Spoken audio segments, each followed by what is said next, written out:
আজকে ফয়সালের হাতে আর বড় বোনের চুড়ি পরাই দিলাম। সেই সাথে আজকে দুপুরে কি কি রান্না করলাম আর আমি মার্কেট থেকে কি কি নিয়ে আসলাম আমার জন্য সবকিছু আজকের ভিডিওতে শেয়ার করব।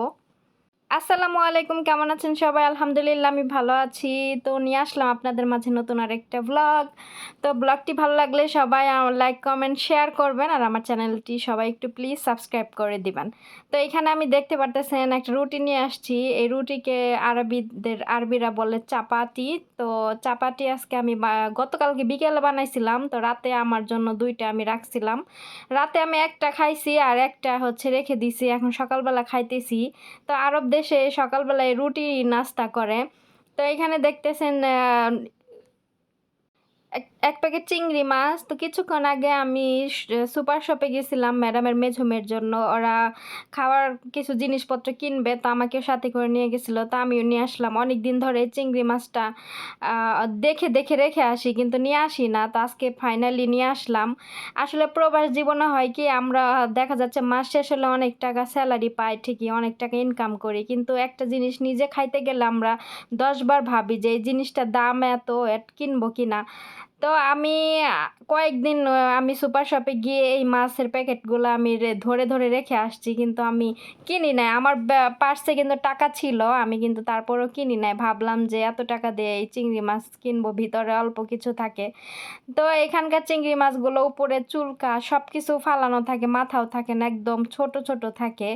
তো দাম, এই প্যাকেটটার দাম ছিল 2 রিয়াল। শুধু বরফ দিয়ে ফুলাই রেখে দিছে, আর অল্প করে বের করছি আর অল্প কয়টা আছে।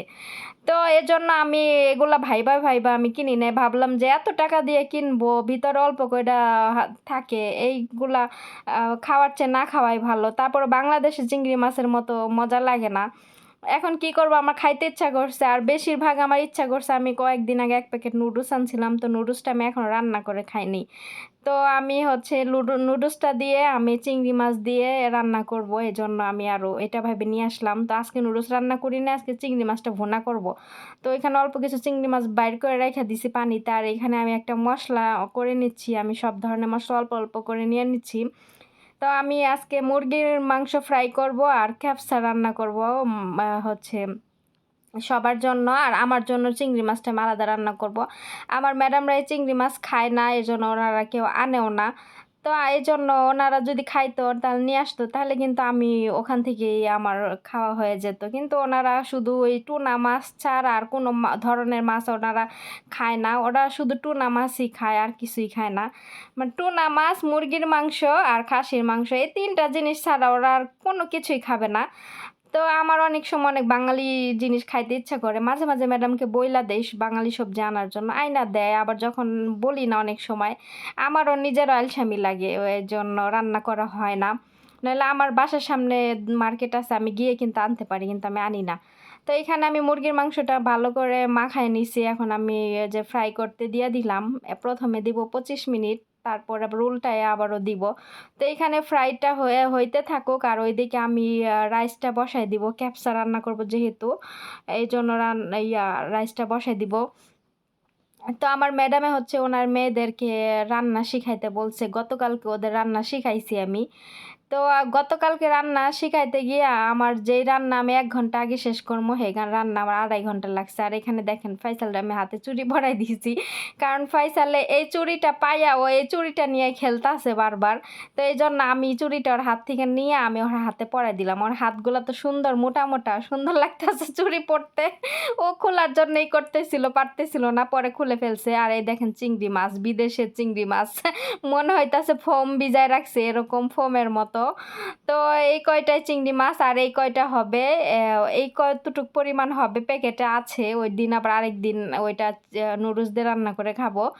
তো যাই হোক, 2 রিয়াল দিয়া নিয়ে আসছি। এখন খাইতে মন চাইছে, কি করবো, যেটা পাইছে ওইটা নিয়ে আইছি। বাংলাদেশের মতো আর তো এখানে সব কিছু ফ্রেশ পাওয়া যায় না, ফ্রোজেন ছাড়া কোনো কিছু এখানে পাওয়া যায় না। তো যাই হোক, টাকাটা তো বড় বিষয় না, খাইতে ইচ্ছা করছে এটাই। তারপরে এই যে এখন আমি এটার ভালো মতো ধুইয়া নিলাম, তাও ভুনা করব। ভুনা করার জন্য পেঁয়াজ পেঁয়াজ মশলা আদা রসুন এগুলো সব কিছু কষাই নিলাম, এখন আমি মাছটা দিয়া দিব। তো আমি বেশি হচ্ছে করব না, কোনো সবজি টবজি কিছুই দিব না, শুধু পেঁয়াজ দিয়ে ভুনা করব। এইভাবে খাইতে ইচ্ছা করছে, এইভাবেই ভুনা করব। একটা সময় ছিল অনেক কিছু খাইতে ইচ্ছা করলেও কোনো সময় আমি একটা টাকাও খরচ করতাম না। মানে সব টাকা স্যালারি আসার সাথে, সাথে তারপরে বাড়িতে সব টাকা পাঠায় দিতাম। নিজের পরিবারকে সাপোর্ট করতাম। মানে আমার পরিবার একটু সমস্যায় ছিল। এজন্য সব টাকা বাড়িতে পাঠায় দিতে হইতো। একটা টাকাও আমি নিজের জন্য খরচ করতাম না। একটা জিনিস খেতে ইচ্ছে করলেও আমি খাইতাম না। এরকম ছিলাম। তো এখন তারপরও মাঝে, মাঝে নিজের জন্য কিছু খাই। নিজের জন্য এটা ওইটা নিয়ে আসি গেলে দোকানে। তো ভাবি যে আজকে যদি মারা যাই তাহলে এই জিনিসগুলো হচ্ছে আ এই টাকা-পয়সা কে খাবে বলেন? যদি আজকে মারা যাই। এখন নিজের আত্মাকে যদি কষ্ট দিয়ে মারা যায় তাহলে এটা আসলে মেনে নেওয়ার মতো না। এজন্য যেটা মনে চায় এখন সেটা খাওয়ার চেষ্টা করি। তারপরও মায়া লাগে টাকার জন্য যে এখানে এই টাকা দিয়ে এই কয়টা জিনিস পাই আর এই টাকা দিয়ে আমাদের বাংলাদেশে অনেকগুলা পাওয়া যায়। তো এরকম ভাবি। যাই হোক কিছু করার নাই যে এখানকার যে মানে আমাদের যে টাকা হিসাব করলে অনেক টাকা আসে এগুলার মূল্য। আর ওদের হিসাবে ওদের টাকা ওমানি রিয়াল হিসেবেও ওদের কাছে দাম কমই। কিন্তু আমাদের বাংলাদেশী টাকা হিসাব করলে ১ রিয়ালে আমাদের অনেক টাকা, ৳৩১৭। ১ রিয়ালে যদি ৳৩১৭ হয় তাহলে দুই রিয়ালে ৳৩৫০ আমি এই কয়টা মাছ আমি ৳৩৫০ দিয়ে নিয়ে আসছি। ভাবা যায় ভাই? তো এইজন্যই মায়া লাগে। যাই হোক, হ্যাঁ, তো মায়া লাগলে চলবে না, খাইতেও হবে। তো এইখানে আমি বলতেছিলাম যে আজকে রান্না-বান্না করতে আমার ম্যাডামের মেয়েদেরকে আমি আনি নাই। কারণ আমার আজকে অনেক বেশি গরম লাগতেছিল আর এতক্ষণ রান্নাঘরে থাকা যায় না। তো ম্যাডাম বলছিল ওনার ২ মেয়েকে রান্না-বান্না শিখাইতে। এখন ওরা তো কিছু পারে না। ওদেরকে শিখাইতে হবে। কালকে আমি একটা রান্না শিখাইছি সালোনা। তো আবার আজকে খেপসা রান্না করছি। এটা আমি শিখাই নাই। যেহেতু ওরা নাকি ১.৫ মাসের মতো বাসায় আছে। স্কুল ছুটি। তো ১.৫ মাস একটা, একটা করে শিখাবো। তো একদিন পর, পর শিখাবো। প্রতিদিন ওরা রান্নাঘরে আসলে অনেক বেশি ঝামেলা করে। এজন্য আজকে ওদেরকে বলছি তো ওদেরকে আজকে রান্না শিখাবো না। ওরা ঘরে বইসা, বইসা গেমস খেলতেছে মোবাইলে। তো আজকের ভিডিও এখানে রাখতেছি। দেখা হবে নেক্সট ভিডিওতে। আল্লাহ হাফেজ।